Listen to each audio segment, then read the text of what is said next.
Bakit dapat sundin ang 10 utos ng Diyos?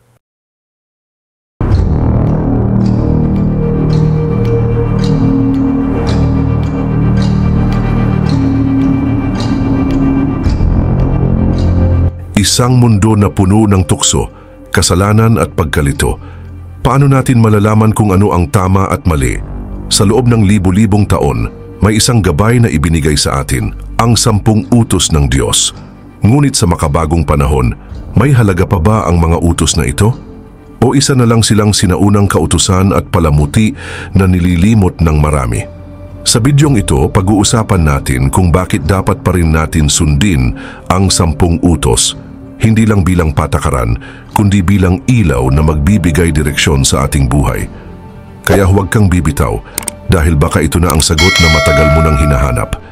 Isa itong napakagandang topic na inihanda ko para sa iyo na siguradong dapat mong panoorin at tapusin upang marami kang mapulot na mga aral. Kaya naman, simulan na natin. Unang bira, paano nag-umpisa ang 10 Commandments? Batay sa libro ng Exodus, ibinigay sa mga Israelita ang 10 Commandments matapos makalaya ang mga ito mula sa bansang Ehipto. Sa libro ng Exodus, 19 na kabanata, unang berso. Sa 3 buwan, pagkatapos na ang mga anak ni Israel ay makaalis sa lupain ng Ehipto, ay dumating sila ng araw ding yaon sa ilang ng Sinai. Binanggit ng Biblia na ang mga dating alipin ng Ehipto ay dumako sa disyerto ng Sinai. Ilang buwan bago sila makalaya sa pagiging alipin ng mga tiga-Ehipto. Makalipas ang ilang araw nang makarating ang mga Israelita sa lugar ng Sinai, ang propetang si Moises ay umakyat sa bundok para harapin ang Diyos.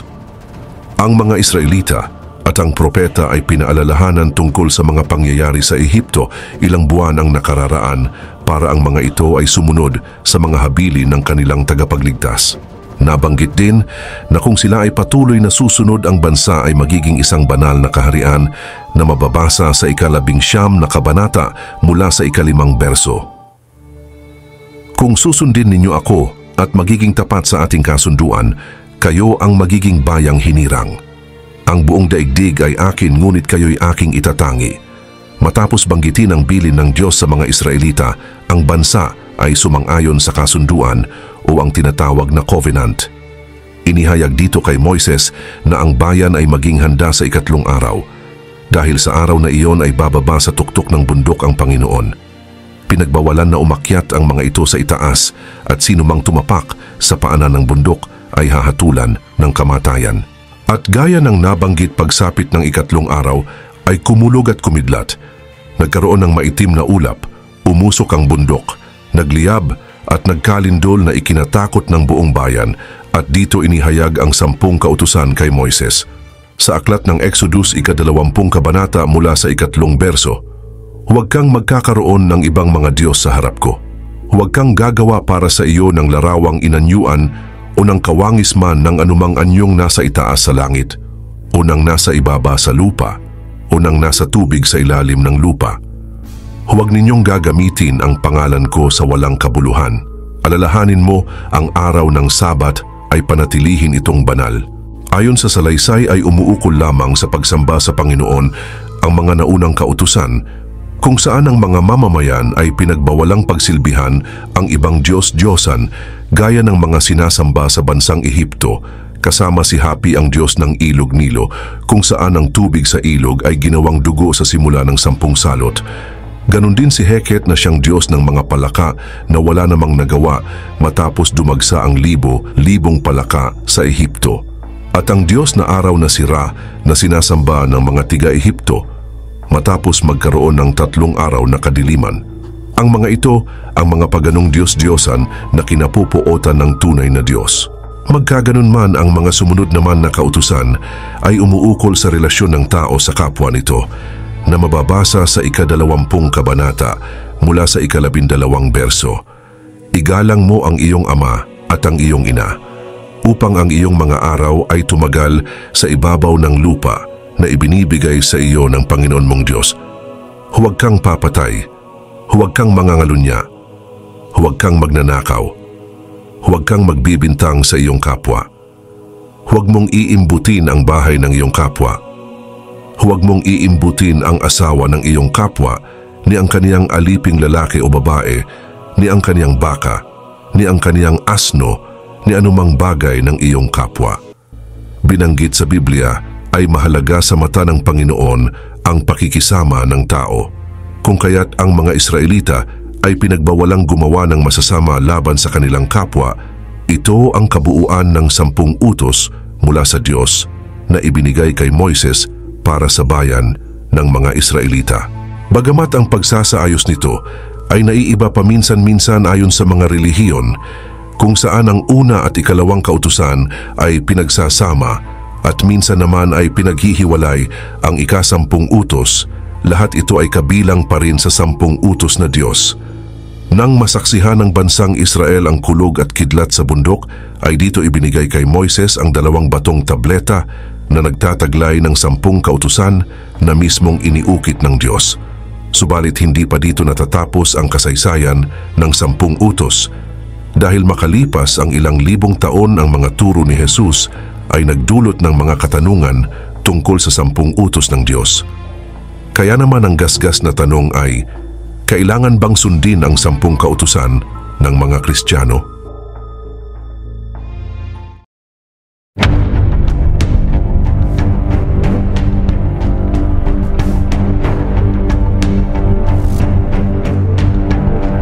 Ayon sa ilang pag-aaral ng mga Bible scholars, ay merong 613 na batas sa Pentateuch o sa unang aklat ng Biblia na umuukol din sa tinaguriang Torah o mga turo ni Moises. Kasama ang 10 utos, ang lahat ng kautusan ay may kahalagahan dahil dito mismo maiintindihan ng tao kung paano mamahalin ang Diyos at ang ating kapwa. Bagamat lahat ng kautusan sa Pentateuch ay mabubuod sa 10 utos, at ang 10 naman ay mabubuod sa 2 na ibinigay ni Jesus, ang pagmamahal sa Panginoon at sa kapwa. Kaya naman ang konklusyon ng mga scholars, meron man itong pagkakaiba sa mga utos ni Jesus, ay hindi niya ninais na suwayin ang 10 utos. Sinabi ng mga scholars na ang paraan para maging banal, masunurin at mapagmahal ang mga tao, ay hindi sa pagsunod ng isang listahan, sa halip sa pagbubukas ng ating sarili sa lahat ng payo ng Diyos sa banal na aklat. Sa madaling sabi, ibinigay ang 10 utos para sa mga Israelita, kasama ang 613 na batas o ng Torah mula sa Old Testament. Magkaganon man, ay hindi ibig sabihin ay pwedeng suwayin ang 10 utos ng mga Kristiyano, dahil kung matatandaan ang habilin ni Jesus bago ang kanyang paglisan sa aklat ni Juan, 13 kabanata mula sa 34 na berso, isang bagong utos ang ibinibigay ko sa inyo ngayon. Magmahalan kayo. Kung paano ko kayo minahal, gayon din naman magmahalan kayo. Kung kayo'y may pagmamahal sa isa't isa, makikilala ng lahat na kayo'y mga alagad ko. Sinabi mismo ni Jesus na ang kanyang mga alagad o ang mga Kristiyano ay dapat na magmahalan sa isa't isa. Ibig sabihin ay pinagbabawalan ni Jesus na mangalunya ang tao magnakaw o magnais ng bahay ng kanyang kapwa o iba pang masamang gawain sa iba. Subalit napansin naman ng lahat sa bundok ng Sinai na si Moises ay natatagalan sa tuktok ng bundok. Kaya naman ang mga ito ay lumikha ng isang rebulto na gawa sa ginto sa pangunguna ng nakatatandang kapatid ni Moises na Aaron. Ang lahat ay inalis ang kanilang mga palamuti sa katawan, ganun din ang mga hikaw na gawa sa ginto. Para ito ay hubugin, ay kanya itong inanyuan at ginawang rebulto. Gamit ang isang pang-ukit, nagtayo ng altar sa harap nito at ito ang kanilang naging Diyos. Maaga namang bumangon ang mga mamamayan kinabukasan para maghain ng mga handog at lahat sila ay nagsaya at uminom. Mula sa bundok ay inutusan ng Diyos si Moises na bumaba dahil may ginawang kasuklam-suklam ang mga mamamayan, kung saan agad na lumihis sa mga utos sa kanila ang mga ito. Kung hindi nakiusap si Moises, marahil ang mga ito ay nilipol na dahil sa kanilang katigasan. Matapos bumaba ni Moises sa bundok, kanyang nakita ang rebulto at nagalit ng husto. Kanyang inihagis ang 10 utos at ang 2 bato ay nawasak sa paanan ng bundok. At pagkatapos ay kinuha at sinunugang ginawang guya hanggang sa ito ay maging abo. Sinabi ni Moises kay Aaron na ang ginawa ng bayan ay isang malaking pagkakasala sa Diyos. Subalit agad naman itong sumagot na siya ay napag-utusan lamang dahil inakala ng iba na kung ano na ang nangyari sa propeta. Muli namang umakyat sa bundok si Moises kinabukasan para humingi ng patawad sa ginawang kasalanan ng mga Israelita.